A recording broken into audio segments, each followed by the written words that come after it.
We won't let the people of the planet down. How the World Health Organization is responding after the U.S. dropped out. The worst case scenario is that his heart will fail. Why this teenager stayed awake during his heart surgery. And it's been 5 years since the COVID-19 pandemic began.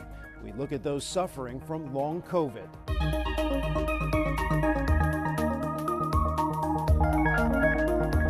Welcome to Eye on Health, where we focus on stories that affect your physical and mental well-being. I'm Bradley Blackburn.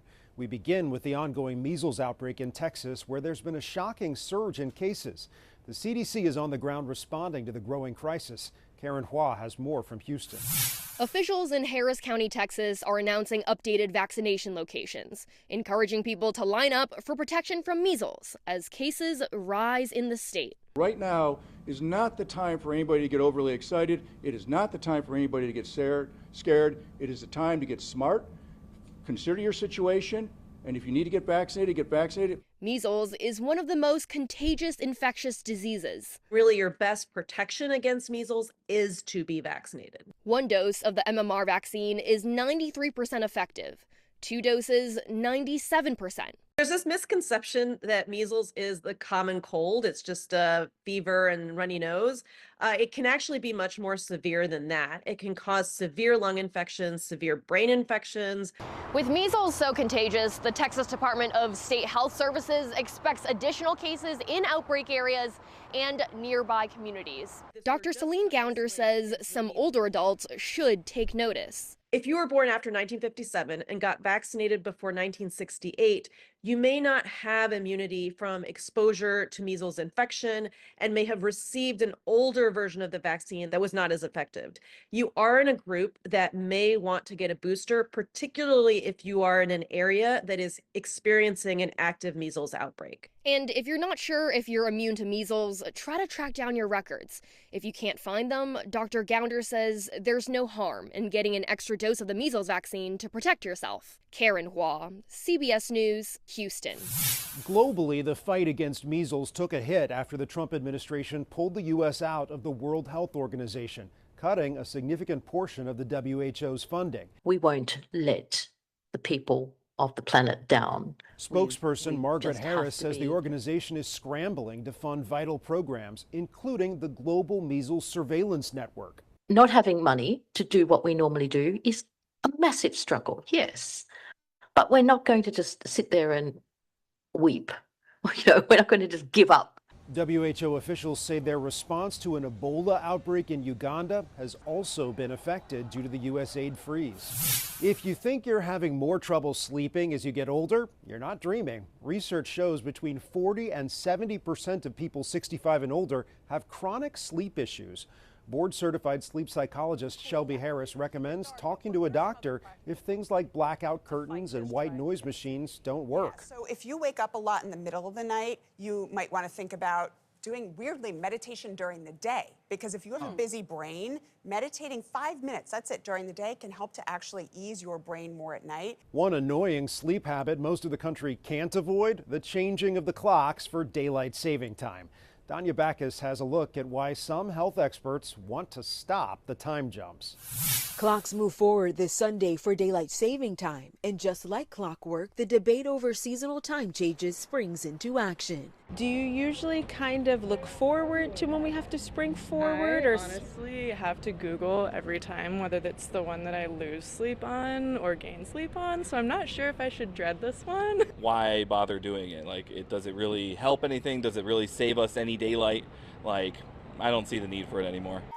Research has shown the ritual of changing the clocks in spring and fall can impact productivity and our mental and physical health.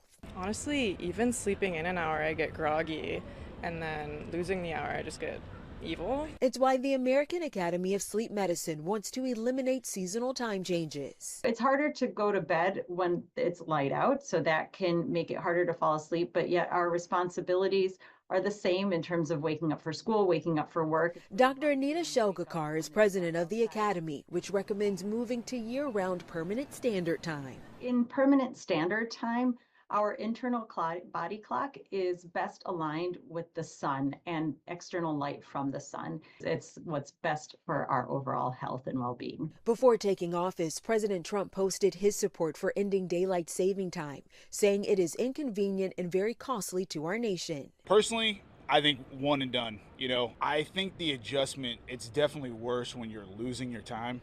To help adjust, Dr. Shelgakar says expose yourself to bright light right away in the morning, maintain a consistent sleep and wake schedule, and minimize caffeine later in the day. Danya Backus, CBS News, Los Angeles. President Trump's nominee to lead the National Institutes of Health testified in his Senate confirmation hearing. Dr. Jay Bhattacharya was asked about prescription drug costs, unhealthy food, and misinformation. In one notable moment, he seemed to deviate from his possible future boss, Health Secretary Robert F. Kennedy Jr., who has baselessly linked vaccines with autism. I fully support children being vaccinated for diseases like measles that can be prevented with the vaccination efforts. As far as research on autism and vaccines, I don't generally believe that there is a link, and based on my reading of the literature. But what I have seen is that there's tremendous distrust. Bhattacharya would not say whether he supports grant cancellations at the NIH at the hands of DOJ, saying he had nothing to do with them. A new study suggests some popular brands of synthetic hair used for braiding may have cancer-causing agents in them. Laura Hafley has more. For Miss Andrea Swain, a trip to Salon Monet is more than a place for a new style. I've been getting my hair done since I was 5 years old.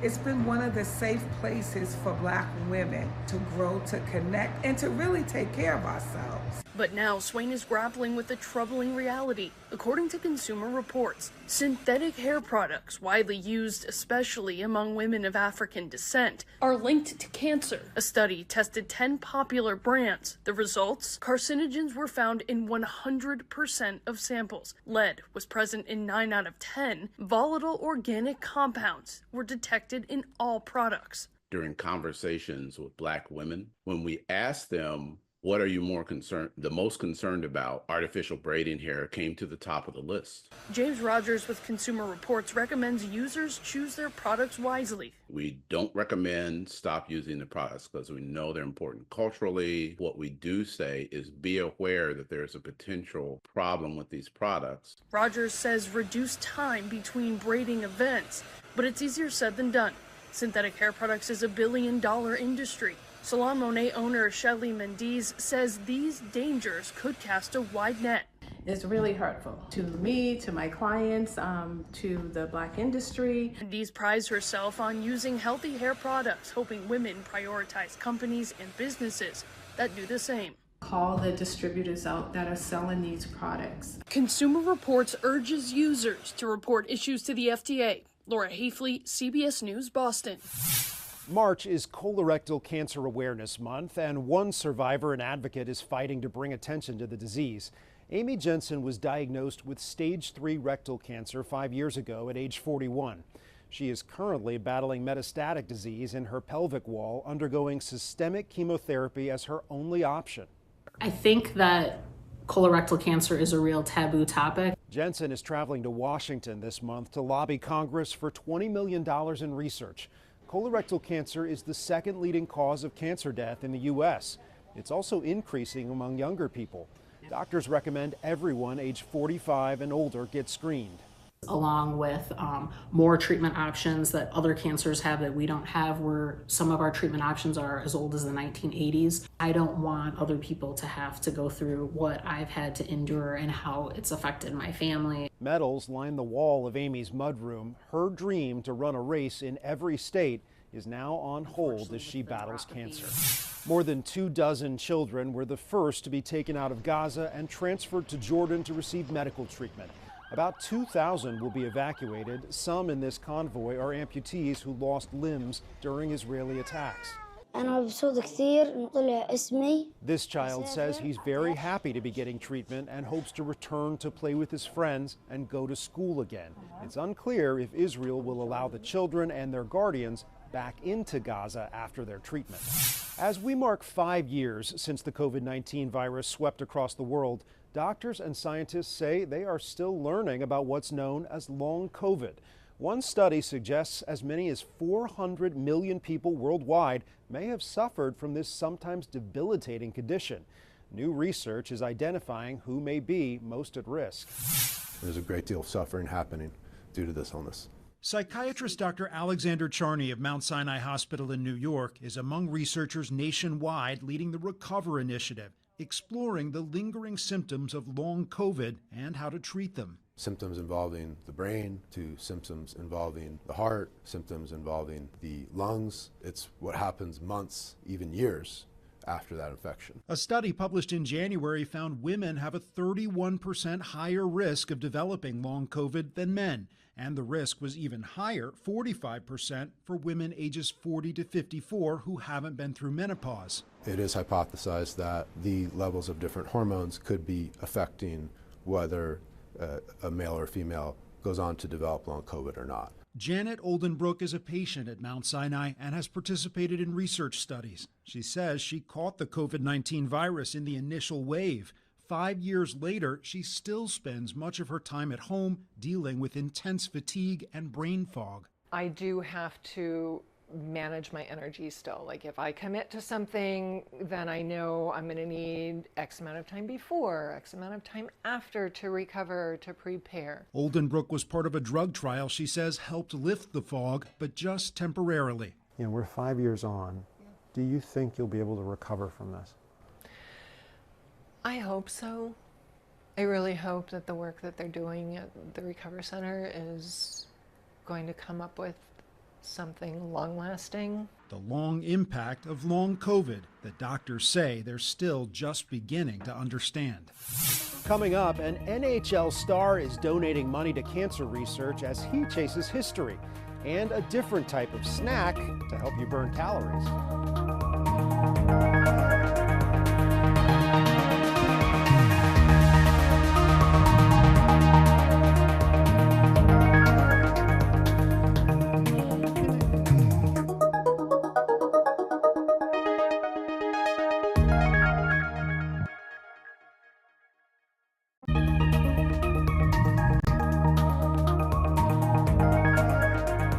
Welcome back. A California teen's heart is beating in rhythm again after he helped his doctors pinpoint the exact location of his heart issue.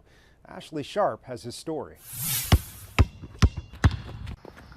This time last year, Ian Long couldn't have played this game of basketball with his family because his heart was beating at a marathon pace. These are the extra beats. At 15 years old, at a routine annual checkup, Ian's pediatrician found an arrhythmia, or an irregular heartbeat. With it being so silent, is the worst case scenario is that his heart will fail.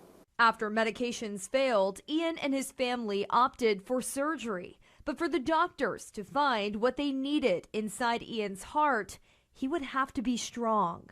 If you can do this awake, it would really help them out. And he was like, okay, the kid was brave. My parents, that gave me that confidence, and the doctors. Enduring a 3-hour procedure as doctors fed wires into his heart, finding the rare irregularity. Ian was awake and alert the entire time. So it's pretty rare that we have to do that. It's really kudos to him for being able to do that. Is pretty remarkable. Dr. Scott Zareznik of Stanford Medicine Children's Health performed the surgery. What can happen is these extra beats can cause the heart muscle to weaken, to not be able to squeeze as effectively as it should. Now, more than 6 months post-op, the teen has made a full recovery with no extra heartbeats recorded since. I asked him, I said, buddy, how do you feel? And put his hand to his heart and took a deep breath, and he said, my heart is slow. Ian has a new love for life. A lot more exercise, play sports that I never really play. And with that, new perspective that health is our greatest wealth. Ashley Sharp, CBS News, Roseville, California. A growing number of Americans are turning to so-called exercise snacks to help get at least 2.5 hours of physical activity per week. That's about 20 minutes per day. Exercise snacks are short bursts of intense activity for a minute or two at a time, sprinkled throughout the day. Experts say it's perfect for the roughly 80% of Americans who don't achieve the weekly guidelines. We really want to get away from that all or nothing mindset, because even 1 to 2 minutes, we're not just talking about the 1 to 2. You're thinking about adding this in, so we want to build habits. Certified personal trainer Catherine Gundling demonstrated the idea of exercise snacking on CBS Mornings. So we're going to stay right here. You could also add in a rotation. Hey! Other examples of exercise snacks include walking briskly for 10 minutes, jogging in place for 5 minutes, jumping rope for 3 minutes, or stair climbing. Sadly, there is no actual snacking involved. To more professional exercise, Washington Capitals star Alex Ovechkin is quickly chasing down Wayne Gretzky's scoring record of 894 goals. Ovi is partnered with Hockey Fights Cancer and the V Foundation for Cancer Research. For every goal that he now scores, Ovechkin and his team will donate a dollar amount that's double his career goal total. The 39-year-old is asking every fan to donate $8 in honor of his jersey number. The team says 100% of donations will benefit cancer research. As many as 25 million Americans, about 1 in 13 people, suffer from a rare undiagnosed condition. Michael George shows us a new effort to finally give some answers to people searching for a diagnosis. Rebecca Haber has been suffering from a serious health condition her whole life, but no one could tell her what that condition was. I went to every possible hospital, type of doctor in the tri-state area. I mean, you name it, I've seen those providers, and everything always came back inconclusive.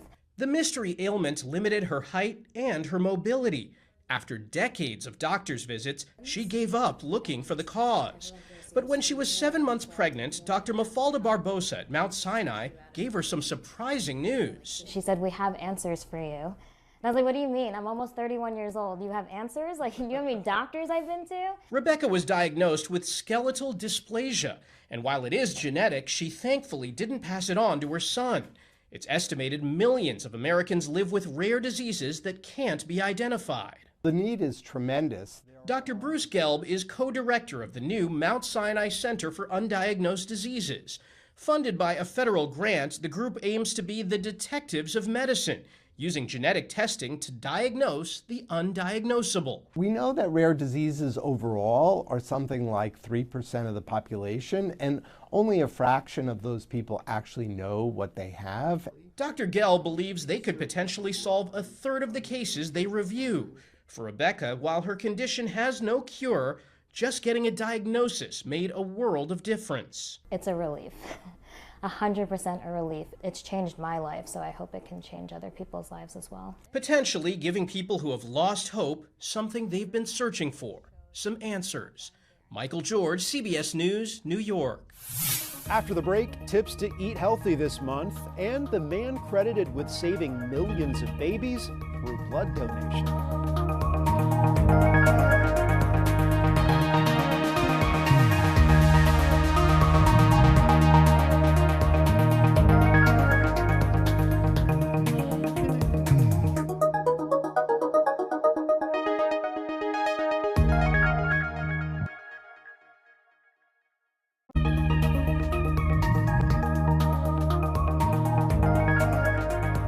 Welcome back. March is National Nutrition Month. The Academy of Nutrition and Dietetics says it's an annual campaign inviting Americans to learn about making informed food choices and developing healthy eating and physical activity habits. This year's theme is Food Connects Us, and to learn more about this, we spoke with Livleen Gill, president of the Academy of Nutrition and Dietetics. Livleen, tell me about this month that's going on right now. The theme this year is Food Connects Us. What does that mean? So let me start with saying it's National Nutrition Month, and this started in 1973 as National Nutrition Week. Then, with a growing interest in nutrition and the awareness of nutrition, in 1980, it became National Nutrition Month. And this year's theme is Food Connects Us. As you know, food connects us to our cultures, our families, our gatherings. And this year, and has been the discussion, food is connecting us to another reality, which is chronic disease. What's some advice or guidance that you want people to keep in mind this month and throughout the year? Food food and nutrition are the building blocks of health. So think about, where are you getting your nutrition information, right? There's a lot of misinformation out there online. And this month, the Academy is launching an online portal to cut across the misinformation and to give evidence-based information so people can easily access it, which has been missing. Who are you listening to? Are these the credentialed practitioners, registered dietitian, nutritionists who have the evidence-based practice as part of their training that they can help you? So those are the two things that I would stress about when people are trying to get help for themselves to look at. You talk about misinformation, Livleen. We know that social media posts, podcasts, that kind of thing can take a nugget of information and introduce it to entirely new audiences.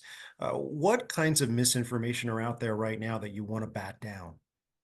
So if you think about the misinformation, this is not new. It's just at a whole different level, just because of the social media and online, and technology has made that possible. It's always been there. Those trendy diets that come about, that people talk, and you're going to lose this weight, or this condition, your diabetes is going to be cured in 2 days.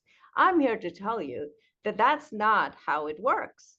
It takes a while, a sustained effort, and working with a credentialed practitioner to overcome and give you the tools that you need to make those long, sustainable changes that will affect your health.